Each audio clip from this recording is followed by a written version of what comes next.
This week's episode is brought to you by Away. Away makes the perfect luggage. An unbreakable, phone-charging, smooth-rolling, life-warranted piece of perfection. I now have the Away carry-on, and it really is a trip. The exterior is German polycarbonate, very lightweight and unrivaled in strength and impact resistance. The interior features a patent-pending compression system that actually helps you pack the most into a very small space. It's really cool. It has 4 360-degree spinner wheels, guaranteed for a smooth ride, and I haven't even told you the best part, which is that it has a rechargeable battery pack in it with 2 USB ports that will charge an iPhone 5 times before it needs to be recharged.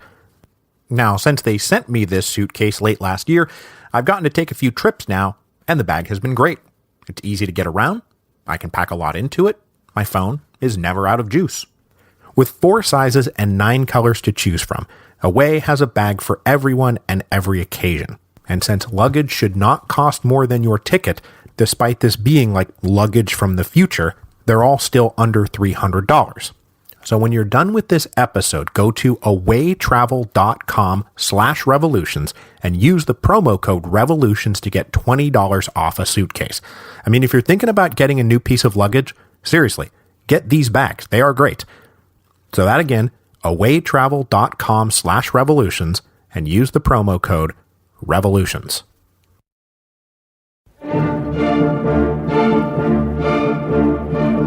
Hello, and welcome to Revolutions.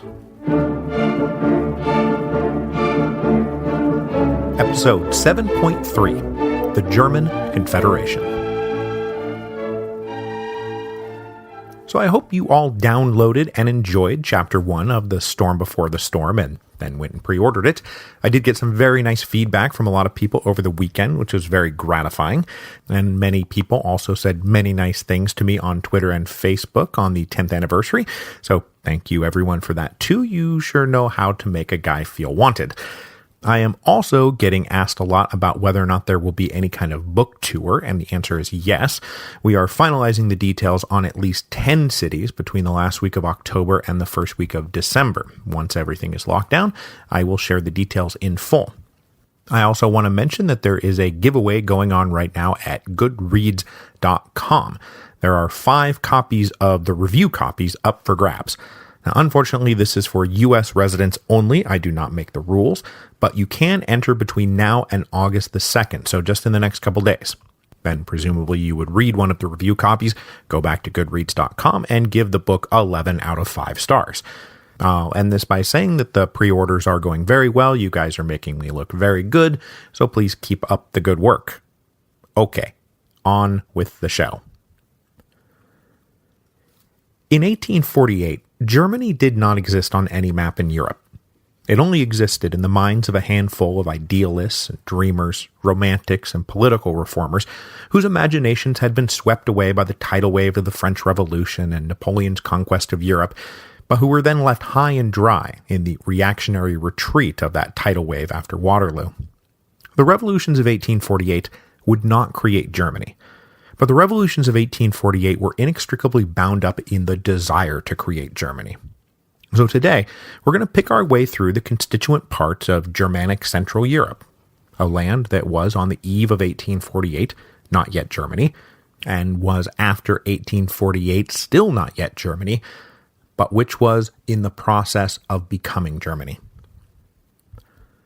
To begin this little tour of Central Europe, I want to go back to even before the Congress of Vienna, which will create the system that the revolutions of 1848 will be revolting against. I want to go back instead to the truly formative event in the history of Central Europe, the death of the Holy Roman Empire. For 900 years, the Holy Roman Empire had existed in its fractured, multi-tentacled, multi-crossed-over, interrelated, incestuously weird hodgepodge of over 300 kingdoms, duchies, principalities, ecclesiastic principalities, free cities, you name it, it was in there and had been for nearly a millennium. Among all those little pebbles of territory, there had emerged by the mid-1700s the 2 big boulders, 2 of our 5 great powers, Austria and Prussia, both of whom were constituent members of the Holy Roman Empire, while also holding territory that was outside the Holy Roman Empire. It's all very confusing, let me tell you, but you don't have to worry about it too much because once Napoleon rolled out the Grand Army, the Holy Roman Empire was pushed into the dustbin of history. The dismantling of the Holy Roman Empire and the conquest of Central Europe by the French unfolded over 3 big stages. The first stage unfolded during the early part of the French Revolutionary Wars. By 1795, the levée en masse was rolling, the French had gobbled up all the little principalities on the west side of the Rhine, and straight up annexed most of them into the French Republic. During that period, German liberals and reformers in many of the small constituent parts of the Holy Roman Empire positively welcomed the French as liberators, and those on the east side of the Rhine pined for their arrival. They pined for the revolutionary release from the overbearing Austrians. Now, if you'll remember from the later episodes of the French Revolution series, the French armies then repeatedly crossed the Rhine but failed to make significant territorial inroads until Bonaparte comes along. And even then, it was not until his massive push east against the Russians and the Austrians, the decisive victory at Austerlitz in 1805 and the subsequent Treaty of Pressburg in 1806, that Stage 2 unfolded. And this was the big one. Again, with active help from many of the smaller German states, the Holy Roman Empire was disbanded. Those smaller states were then reformed as the Confederation of the Rhine, a confederation that purposefully excluded the 2 powers that had heretofore dominated German affairs, Austria and Prussia. Now, because the Confederation of the Rhine was a collection of principalities, it wouldn't be technically accurate to call them one of France's sister republics. But they did share in the fate of those sister republics, which was that they celebrated the arrival of the French and freedom from the Austrians, only to learn that the French had only come to pump them for food, cash, men, and material so that the war could feed itself. Then the third and final stage unfolded just a few months later. Prussia, remember, had pursued a strict policy of neutrality going all the way back to the peace at Basel in 1794. Well, after the collapse of the Holy Roman Empire, Prussia abandoned neutrality and gambled everything on a decisive strike at the French, which, boy oh boy, did that not work out for them at all. I mean, they're going up against peak Napoleon, peak Grand Army. Crushed at the Battle of Jena in October of 1806, and then demoralized and humiliated by the Treaty of Tilsit in 1807, Prussia lost over half its territory and was required to pay a massive indemnity to the French to maintain their own occupation. Napoleon and the French were now the masters of Central Europe. After conquering Central Europe, Napoleon kept moving and continued to drag the peoples of Europe on a great murderous migratory wave from west to east until the pendulum reached Moscow and that murderous migratory wave swung the peoples of Europe back from east to west until they all reached Paris. The Germans of Central Europe were absorbed into Napoleon's armies after the conquests of 1806 and 1807 and were thus dragged out to Russia and back. But when they were pushed into retreat through their own homelands, they rejected Napoleon and defected back to the Allies. Most, but not all, just prior to the massive Battle of Leipzig in October of 1813. The Confederation of the Rhine officially dissolved in November of 1813. Then the Germans helped chase Napoleon back to Paris and participated each in their own way in the destruction of the Napoleonic Empire at Waterloo in 1815. So after everyone in Europe had successfully put the French back into France, how to resettle the German territories of Central Europe was one of the primary concerns of the Congress of Vienna. Now, we've talked about the Congress of Vienna from a couple of different angles now, most especially in the supplemental episode on Metternich. Remember, the guiding principle was to restore the legitimate governments of Europe after the French explosion had consumed the previous generation. Now, it was not going to be practical to literally restore every principality, kingdom, and duchy to the status quo antebellum, but that did not mean they could not restore the overriding principle that the divinely ordained monarchical dynasties were the true and proper rulers of Europe, and that dangerously revolutionary ideas like national sovereignty and the rights of man had no place in the new old order. And there were men who came to Vienna looking to keep those ideas alive in post-Napoleonic Europe. Germans who wanted a Germany, Italians who wanted an Italy. And those guys were not just Francophiles who had been introduced to the idea of national sovereignty and the rights of man and now wanted to keep them. That is, that the first stirrings of German nationalism were not necessarily about a positive embrace of abstract French ideas, so much as a negative shared experience, the negative shared experience of French imperial occupation and domination. With the French ascendant across Central Europe, the difference between a Westphalian and a Saxon and a Hessian suddenly seemed quite small, especially when they were all then forced to follow Napoleon into the Russian winter and then fought alongside each other to expel him from their homelands. Having formed a wider German identity in the heat of the Napoleonic Wars, these budding nationalists were bitterly disappointed to find that they were going to be returned to the dominion of a bunch of petty tyrants. To block these nationalist aspirations, not just of the Germans, but all the peoples of Europe, Metternich and the other diplomats of the Congress of Vienna built on the one hand the large and purposefully multi-ethnic Austrian Empire that we'll talk about next week, and on the other hand, returned Germanic Europe to its divided and decentralized state of a collection of small kingdoms, principalities, and free cities. But the Congress of Vienna would not recreate every particular unit of the old Holy Roman Empire. The Holy Roman Empire was dead. And if you compare a map of Europe in 1789 to a map of Europe in 1815, you would see a tenfold decrease in the number of sovereign German units.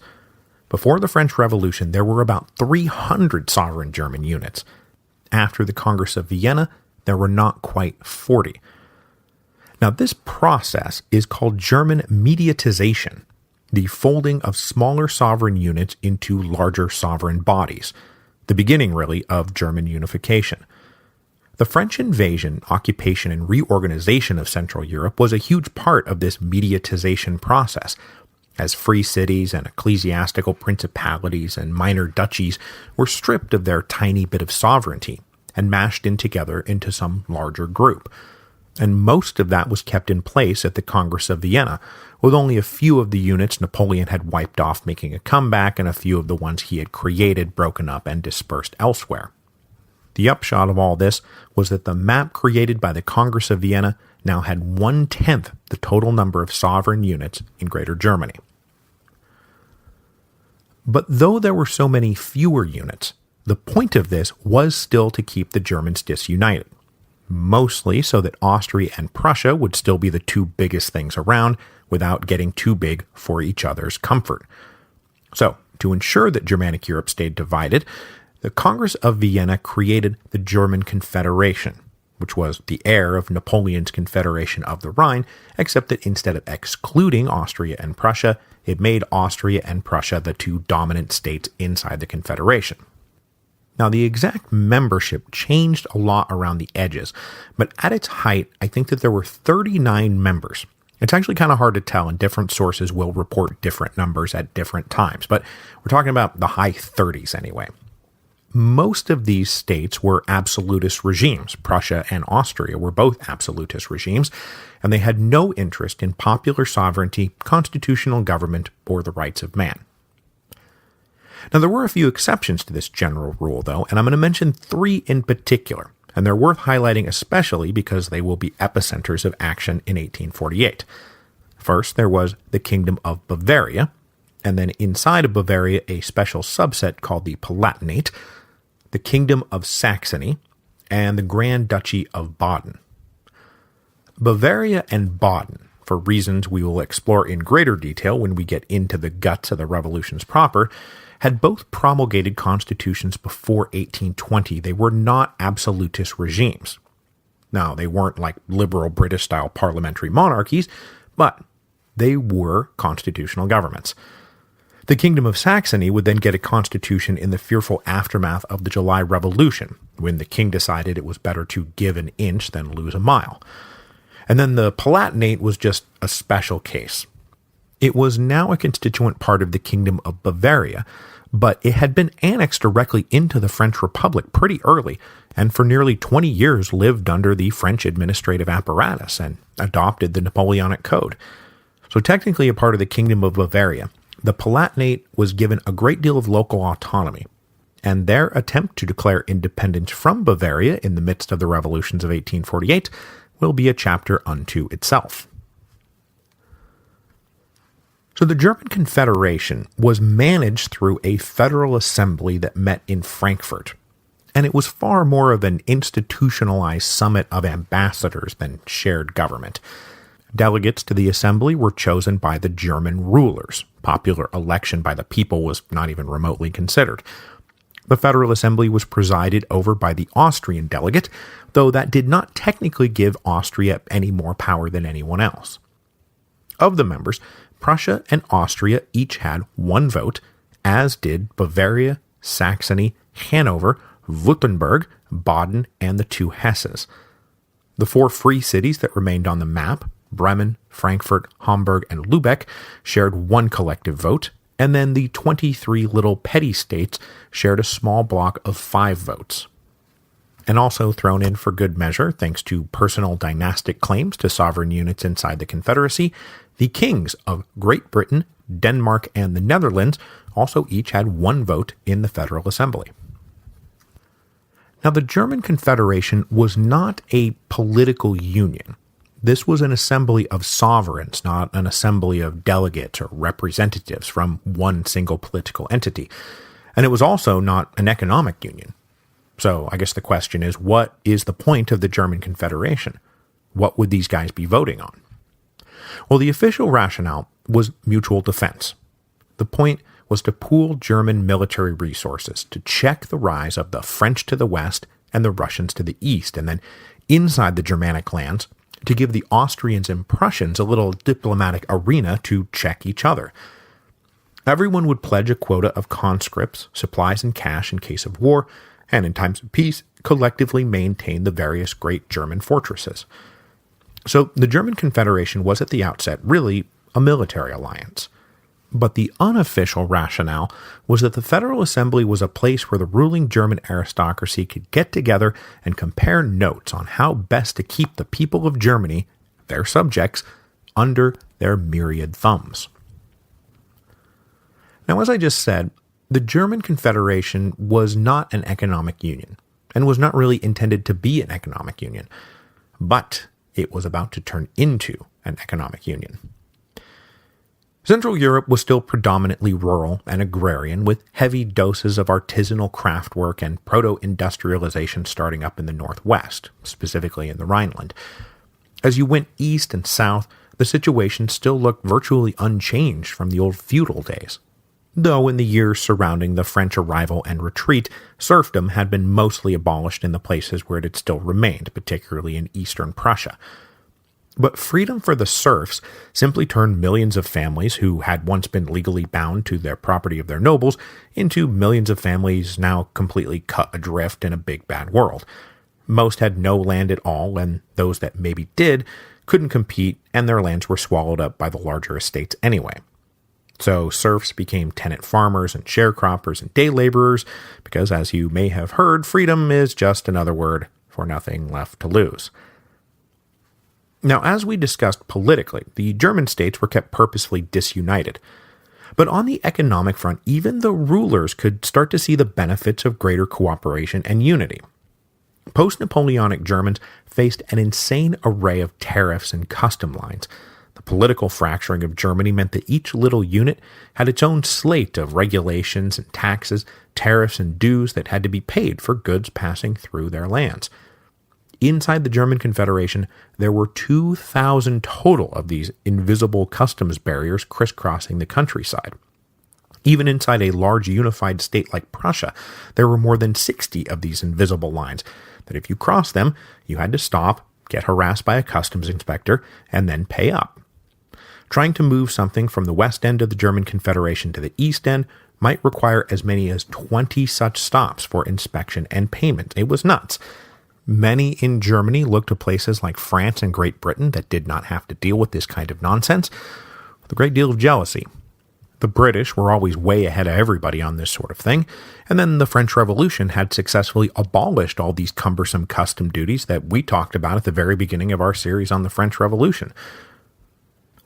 So Prussia was the first to begin the process of tearing down these barriers, and they worked to abolish the invisible lines inside their own domains, while also beginning to negotiate with neighboring smaller states to form unified customs unions that would allow free trade across the political borders while maintaining a common customs duty for goods coming in and out.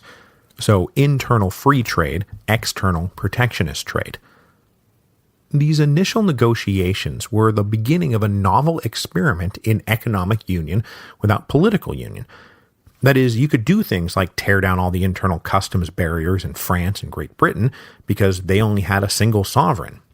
But now they were talking about doing it for areas under different sovereigns. Now, Prussia's motivation here is, first of all, that they would benefit the most. Given their oversized economic weight, they would come out ahead on the deal if they abandoned a few petty taxes in exchange for the free circulation of their goods. But it would also naturally lead them to take on a more dominant position inside the German Confederation, bringing more and more states over to their side in the great balance of power with Austria. And in this, the Austrians actually helped them out. Metternich did not like the idea of a Germanic free trade zone and refused to join it, and the Prussians did not want the Austrians to join it. In fact, if all went well, Prussia might be on its way to becoming the dominant political, military, and economic power inside the German Confederation. But a few of those medium-sized powers that we just mentioned, so like not the 23 petty states, but rather larger countries like Bavaria and Baden and Saxony, well, they didn't necessarily like the idea of being forced into economic union with Prussia.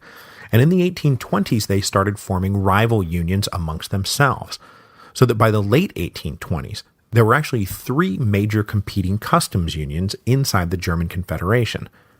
But then in the early 1830s, members of all 3 unions agreed that it would be in everyone's best interest to just cut all the customs barriers.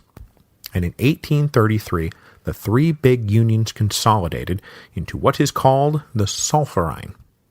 With a few minor exceptions that would later be brought into the fold, there was now a single customs barrier ringing the German Confederation, excepting Austria, where goods could move freely. It was a watershed moment in the history of German unification, even if politically they were still divided.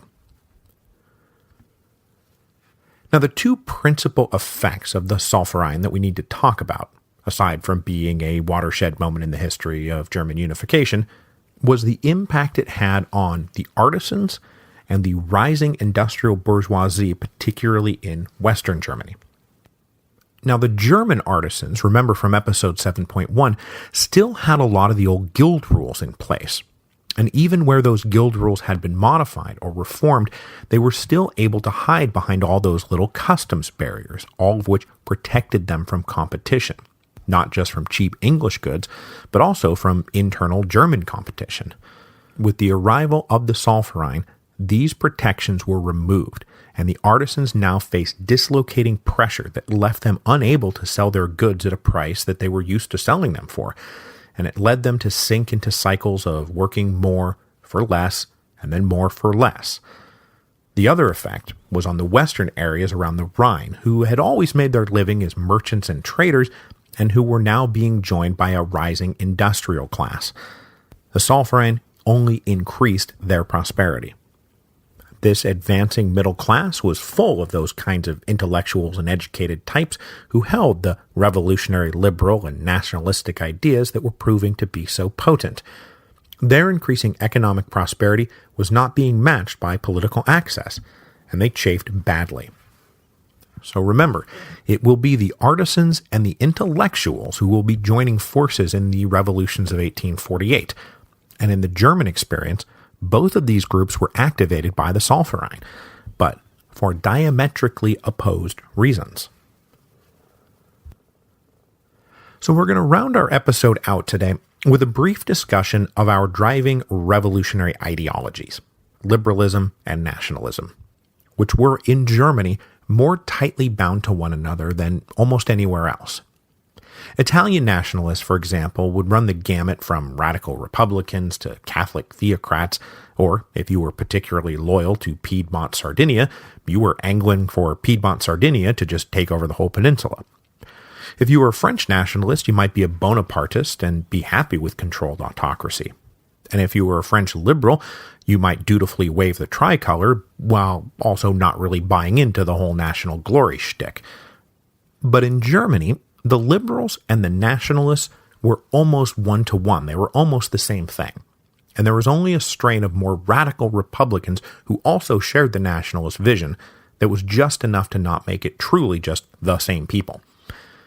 If you were a German and you believed in freedom of the press and freedom of speech and assembly, and you wanted out from under surveillance and informers and arrests, and you wanted political rights to match your economic prosperity and education, then national unification was the path. National unification meant sweeping aside the petty absolutist tyrannies that were such obviously artificial anachronisms. It meant joining the German nation together so that popular sovereignty could take root, so that power would rise up from the people rather than down from the divine hand of God. Pursuing liberalism meant pursuing nationalism, and pursuing nationalism meant pursuing liberalism. Now, one of the principal ways that this dangerous and revolutionary combination of ideas was passed around was through student organizations. Despite all the repression and anachronistic political absolutism, German education, especially in Prussia, was pretty strong, and its universities were some of the finest in the world. But it shouldn't surprise you that it was therefore in the universities that men like Metternich most rightly feared a challenge both from students and faculty. So this created a negative feedback loop, where the government's repression of the students led to discontentment, which led to organizing, which led to further fears that these were revolutionary societies, and so more repression, and so more organizing, and on and on and on.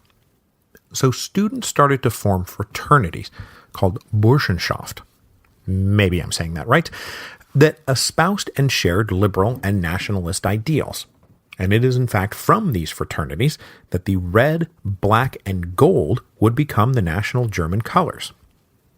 Now, just like Metternich suspected, these guys did indeed want to spread liberal and nationalist ideals, and they were briefly tolerated, though with increasing annoyance and then a lot of trepidation by the leaders in the German Confederation. But as we discussed in our episode on Metternich, one successful student assassination of a conservative writer in 1819 was followed by another failed assassination attempt by a student, and these two attacks convinced the members of the Federal Assembly to go all in with the Carlsbad decrees. Those are the decrees that banned those fraternities. They put tight surveillance on students and professors and dramatically tightened censorship and press laws and just generally tried to put the freeze on anything that smelled of liberal nationalism. So since it was now dangerous to overtly pursue political goals like liberalism and nationalism, that led to a lot of intellectual energy being funneled into investigating and celebrating the German common cultural roots, language, music, art, folk tales, and then spreading that around as like a cultural stand-in for the outlawed political program. This is, for example, where the Brothers Grimm come from, with their folklore compilations and their German dictionaries. This is a lot of what Wagner was up to. Anything that would help cultivate and promote and celebrate a German national consciousness could not help but challenge the backward parochialism and anachronistic petty dynasties that they were all forced to live under. So the 1820s then were a time of discontentment amongst the educated classes, the former students who were now becoming rising professionals. They all thrilled with the news of the July Revolution, even if the government tried to prevent them from learning about the July Revolution, and the underground student fraternities went back to work. But because all forms of political assembly were banned, they had a bright idea. Let's just hold an apolitical festival, just a big party. So in 1832, they held this apolitical festival at Hambach Castle in the Palatinate, which is that subset of Bavaria on the west side of the Rhine that had lived under the French for so long and was now a bit of a haven for liberals and nationalists and dissidents. So upon throwing this Hamburger Fest, something like 20 or 30,000 people showed up from all across Germany, from all walks of life, and wouldn't you know it, they all basically agreed with each other, and then spontaneously speakers began addressing the crowds on such verboten topics as national German unity, political liberty, and railing against absolutism and Metternich's legitimate masters of Europe. It was at this festival that the red, black, and gold really took root as the official colors of national unity. But the Hamburger Fest also exposed one serious crack between the liberals on the one hand and more radical Democrats on the other, who were ready right then and there to try to declare a republic, much to the mortification of the more cautious liberals. Now, the Hamburger Fest did not immediately turn into anything, and it is just another milestone on the road to both the revolutions of 1848 and eventually German unification. But for the moment, it was an isolated event. It did not trigger any dramatic upswing in revolutionary activity, and in fact had the opposite effect. As with the assassinations of 1819, the Hamburger Fest put the powers of the German Confederation on notice that liberal nationalism had not gone anywhere, and so they all voted to extend and tighten the scope of the Carlsbad decrees to make it even harder for the enemies of the legitimate rulers of Germany to coordinate with each other.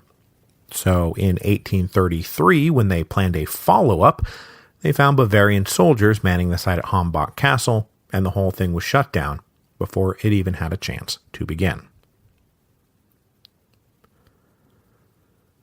So I'm going to cut things off there for the day because the Germans don't really get going again with anything exciting until after the turn of the 1840s, and especially once the economy takes a severe downturn in the middle of that decade. So next week, we will hop over to the other great Germanic power, the Austrians, and Metternich's beloved multi-ethnic empire. We will do a grand tour of said multi-ethnic empire and try to at least touch on as many of the Czechs, Slovaks, Romanians, Ukrainians, Poles, Croatians, Slovenes, Serbs, Hungarians, and Italians as we can fit in. They will all have their part to play in 1848, the great springtime of the peoples.